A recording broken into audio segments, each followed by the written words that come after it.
News updated today in South Sudan.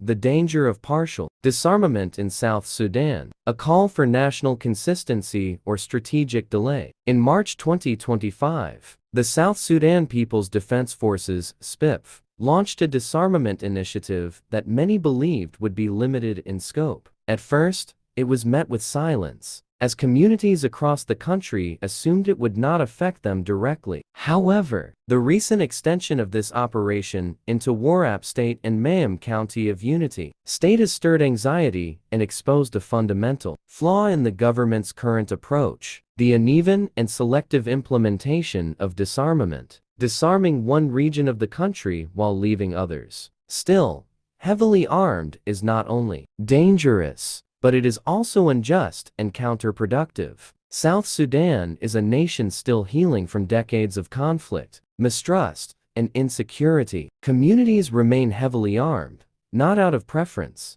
but for survival, protection from cattle raiding, communal violence, and lack of effective state security. In this context, disarming a section of the population, while others remain with weapons, is like asking some to surrender their shields while standing in a battlefield. Disarmed communities at risk. The gravest consequence of partial disarmament is the vulnerability it creates. In Warrap and Mayam, communities have now been disarmed, but their neighbors remain armed. This imbalance puts the disarmed populations at severe risk of attack, cattle raiding, and intercommunal violence. Without an effective and trustworthy national security presence in these areas, such disarmament is more of a threat than a solution. It undermines the very security it seeks to enhance. If one region lays down arms while another retains them, the outcome is predictable.